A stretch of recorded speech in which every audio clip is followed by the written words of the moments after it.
Hello everyone, myself Hardi Vora, and today's my dissertation topic is Can the Subaltern Speak? Revisiting Spivak's theory in Arundhati Roy's God of Small Things and Kavita Kane's Karna's Wife, the Outcast Queen. Here are my table of content. Let's begin with the chapter 1 introduction.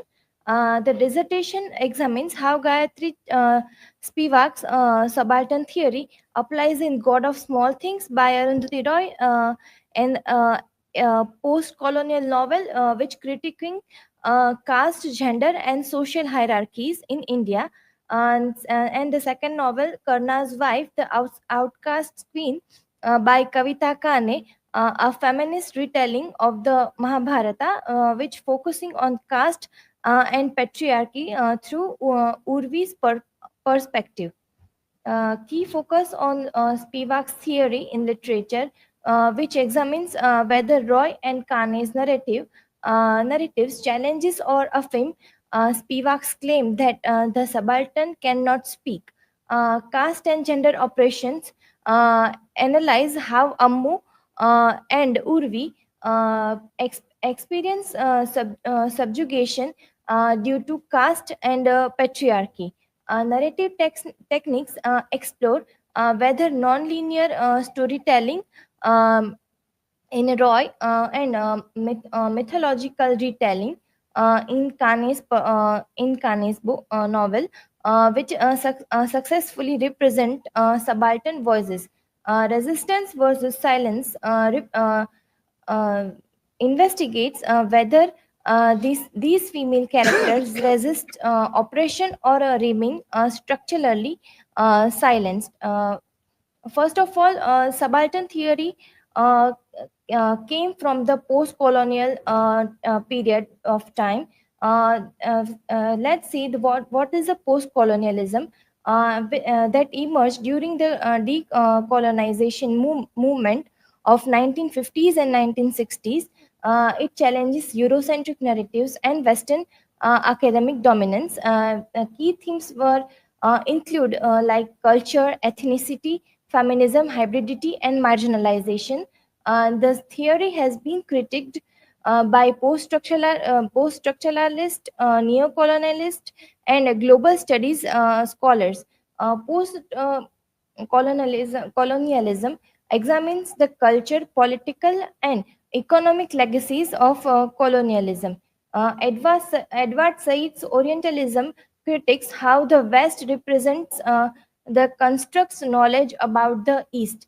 Again, and Deepesh Chakraborty advocates of de-centering European historical dominance.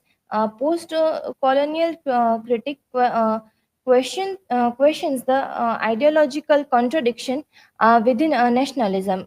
Subaltern theory highlights the silencing of marginalized voices in dominant narratives. Post-colonialism extends into literature, films, and cultural studies to analyze identity and representation. It critiques how colonial ideologies continue to shape contemporary knowledge production.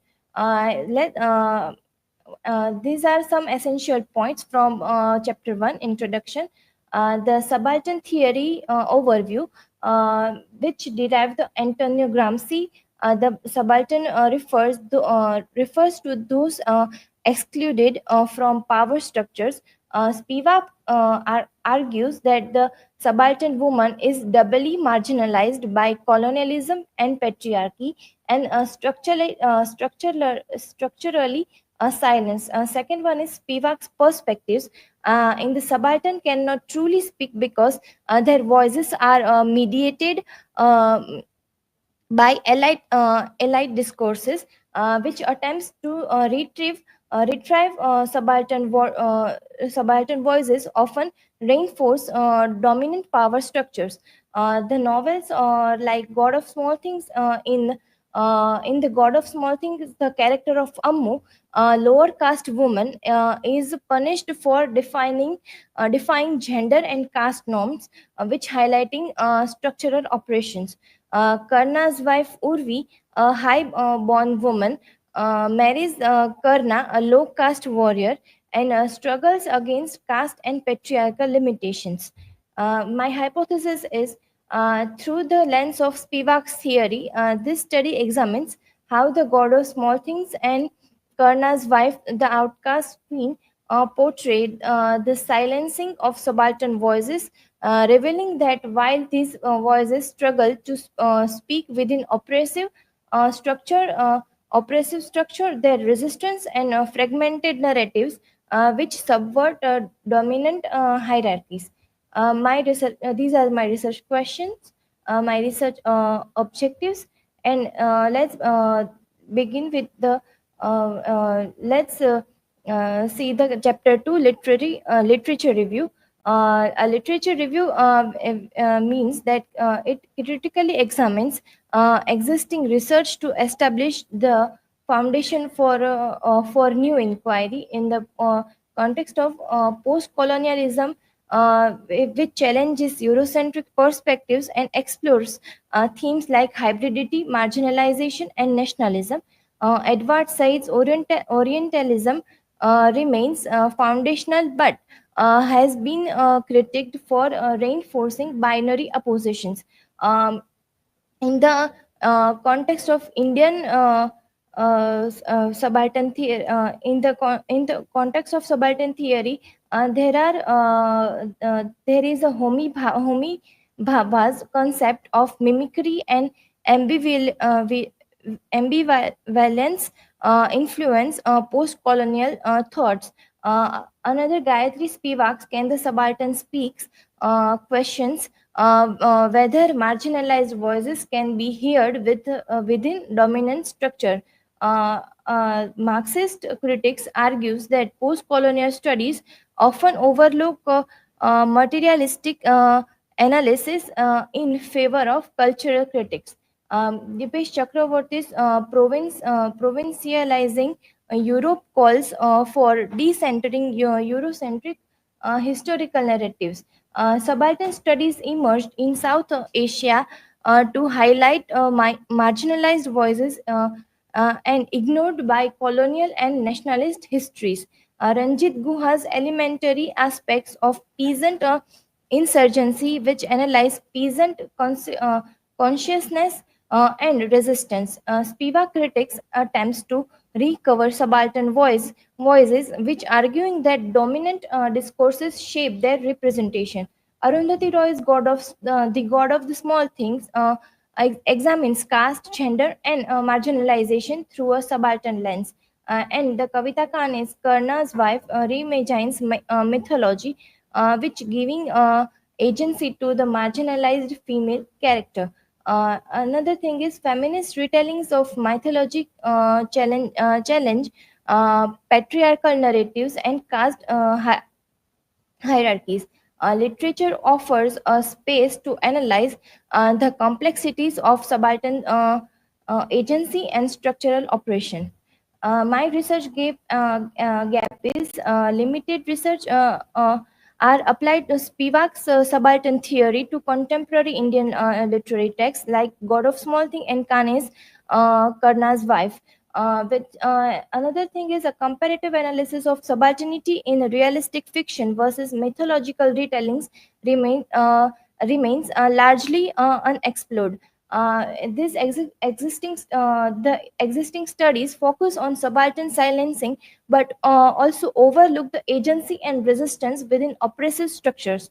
The study examines how Roy and Kane represent subaltern voices while addressing Spivak's critic of representation. Subaltern discourse has largely prioritized with the class and caste, neglecting the gendered subalternity in Indian literature. This research expand subaltern theory through an intersectional lens, like analyzing female oppression under caste and patriarchy. This is chapter 3, subalternity and resistance in Arundhati Roy's The God of Small Things. First, we start like the introduction to subalternity and resistance. in the novel explores how subalternity and resistance function in post-colonial India.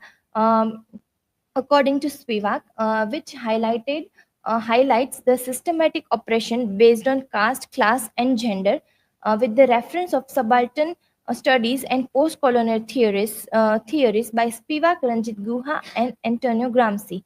Characters like Velutha, Dalit, untouchable man, and Amu, who is marginalized woman, who both were challenged to hegemonic structures. Resistance in the novel is a subtle and direct, revealing the consequences of defining societal norms. Second one is the caste and gender as a sites of marginalization.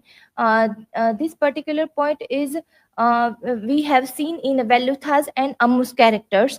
Velutha's subalternity and caste oppression, he was a Dalit laborer who represent caste oppression, uh, and in the novel, Roy also uh, uh,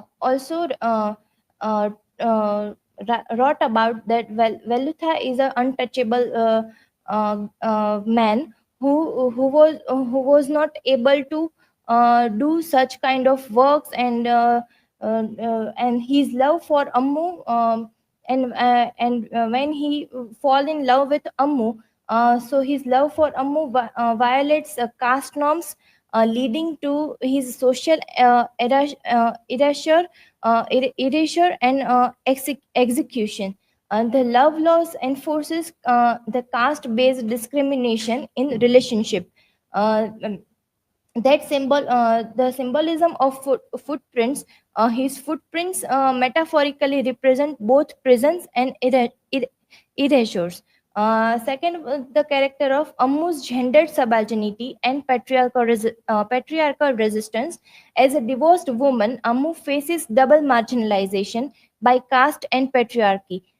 She is denied financially independence, while her brother Chaco controls family property.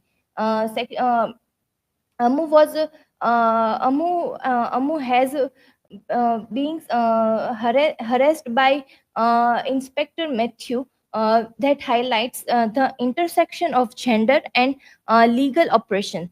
Her affair with Velutha is a form of defense, but it leads to her social exile and tragic downfall. Third point is silencing and agency in subaltern representation. Spivak's question, "Can the subaltern speak?" is explored through the character of Velutha and Ammu. Both attempt resistance, but hegemonic forces supports their voices. Ammu's exile and Velutha's execution represent how marginalized voices are erased. Roy's fragmented narrative style mirrors the incomplete representation of subaltern voices in history. Fourth one is post-colonial reading of subaltern silence and voice. The novel critiques how dominant structures maintain the silence of the marginalized. Um, Ammu's silence and suffering reflects gender subalternity within casteist and patriarchal frameworks. Another, Velutha's connection to nature links his subalternity to environmental and caste-based marginalization. By portraying erased voices and their struggles, Roy's novel acts as a counter narrative to dominant historical discourses. Chapter 4 is Kavita Karna's wife, the outcast queen. In this, the first point is feminist reinterpretation of mythology. Kavita Kane reimagines the Mahabharat through the perspective of Urvi, who was a Karna's wife, that offering a female-centered retelling. The novel critiques patriarchal oppression while exploring Urvi's agency within rigid social structures. Caste and gender in Karna's wife. Karna was a son of Suta, and he known as a Sudputra identity, which shapes his struggles, mirroring caste-based subalternity. Uh, and in in the Mahabharata, we also called him as a unsung hero, like as a subaltern character. Urvi, a high-born princess, uh, who challenges caste norms by marrying Karna, but still operates within privilege, complicating her subaltern status. Urvi, as a voice of dissent and subalternity, Urvi resists societal expectation, but it ultimately constrained by mythological determinism. Unlike Ammu in The God of Small Things, Urvi's resistance is acknowledged but limited by the epic structure, agency, autonomy, and ethical complexity. In the Urvi's questions, Karna's loyalty to Duryodhana, critiquing blind adherence to power hierarchies. Her internal conflicts reflects the limited agency of women in patriarchal narratives. Gender power and solidarity um, reflects the novel presents the female solidarity, but also highlights the isolating effects of caste and gender hierarchies. Urvi's resistance is like a symbolical rather than transformative, reinforcing Spivak's assertion of subaltern silencing. Uh, in the conclusion of the fourth chapter, Karna's wife challenges traditional Mahabharata narrative, but remains bound by elite perspectives. Urvi's voice questions, but does not escape a patriarchal and caste structures, which reflecting the constraints of subaltern speech in mythological retellings. Uh, in the chapter 5 conclusion, study reaffirms Spivak's thesis that the subaltern's ability to speak remains constrained by dominant power structures, and Roy's and Kane's works engage with subaltern voices but demonstrate that their representation is always mediated. While literature provides a space for subaltern voices, true agency remains elusive due to structural barriers. Uh, the God of Small Things highlighted caste and gender oppression, which illustrating the subaltern's erasure through the Velutha and Amu. Karna's wife reimagines a mythological narrative, but it affirms that subaltern articulation requires privilege mediation. The question of whether the subaltern can speak is not binary, but it exists as mediate expression within hegemonic frameworks. Literature remains a crucial space for questioning power and representation. Through it cannot fully breach subaltern silences. My key findings are subaltern silencing in the both text, which depicts how caste, gender, and class hierarchies suppress subaltern voices. Uh, Mediate representation, the subaltern voices when present and when it is in present and is shaped and reframed by dominant narrative structures as agency within constraints, that while Ammu and Velutha resist oppression, their fates underscores the limitation of subaltern agency. At this point we can elaborate, like when they both at the when they both died, and when Velutha died, Amu automatically face the downfall of her life. Gender subalternity in the Kane's portrayal of Urvi that reflects the challenges of representing female subaltern voices within mythological frameworks and historical and literary limitations like subaltern histories and narratives often requires privilege interventions for articulation. The research limitations are like theoretical constraints that the study is limited by Spivak's framework, which emphasize silencing but does not fully explore acts of resistance. The textual focus that the research is confined to literary texts that limiting broader generalizations on subalternity. Western-centric critic, as Spivak's argument, while insightful, originates from a Western academic perspective, which may not fully en- uh, encam- encapsu- en- encapsulate indigenous discourse and the mediate nature of the literature that the study acknowledges the both author operate within dominant literary traditions and with that making complete subaltern articulation impossible. Future research are like comparative literary analysis to exploring subalternity in the other cultural and historical context beyond India. Non-textual subaltern expressions like examine oral tradition, digital media, and performance as an alternative spaces for subaltern voices. Sectionality and subalternity that investigating how factors like sexuality, disability, and migration intersect with subaltern discourse.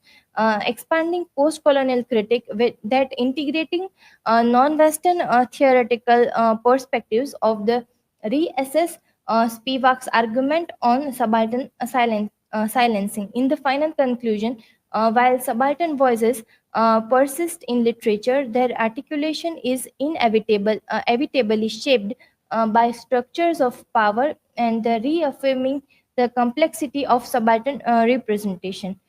Here are my primary sources and my citations. Thank you. If you have any question, feel free to ask.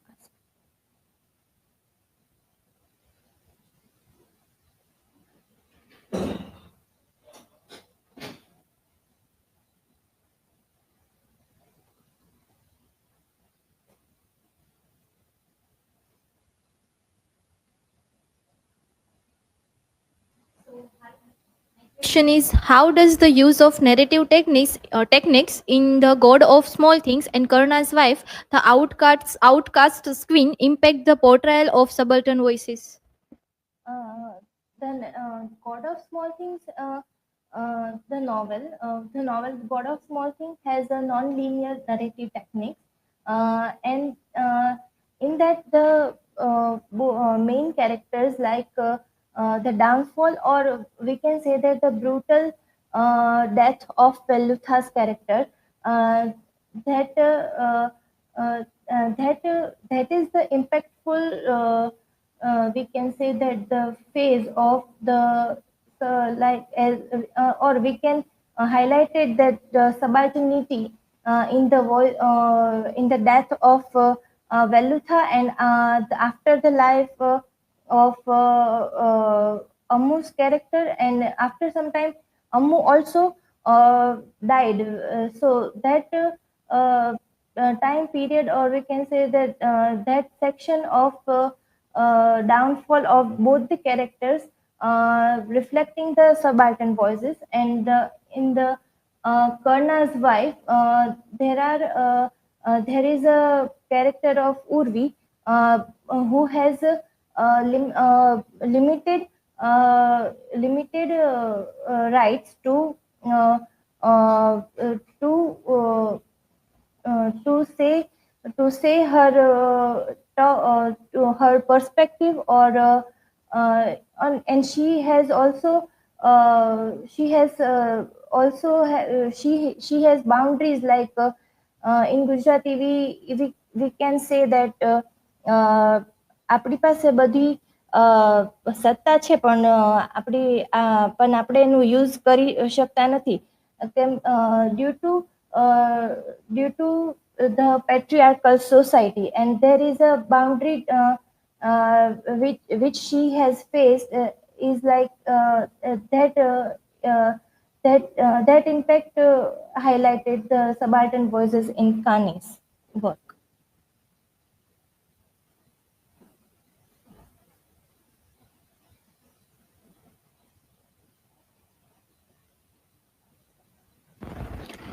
Hardi, in what ways do the endings of both novels reinforce or challenge the silence of subaltern characters?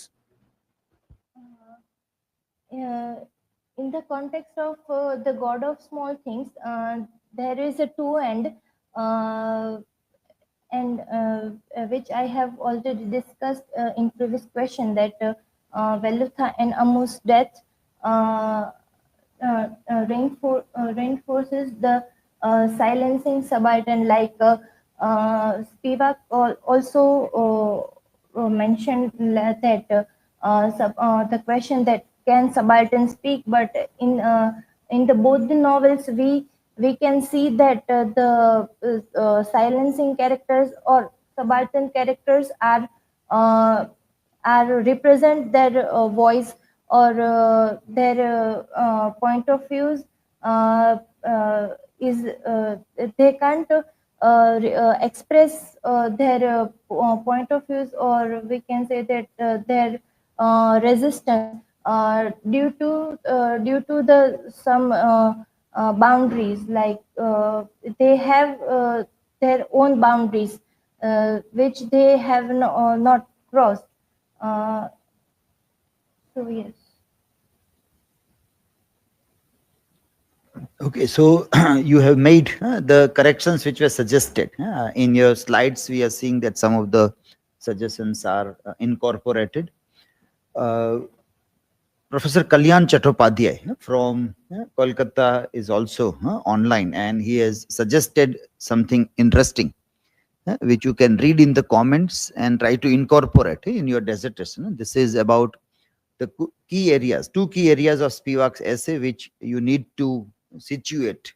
First is the subaltern cannot speak under existing power structures. Then the second is true solidarity requires unlearning privilege and creating spaces for subaltern voices, not giving them voices. And how are these two issues in Spivak's essay applied in the two texts you mentioned? So these are some very interesting comments which you can incorporate. How do you think Kane reimagines Mahabharat's marginalized voices using classical frameworks? So this will help you in giving a proper shape to your dissertation. Thank you.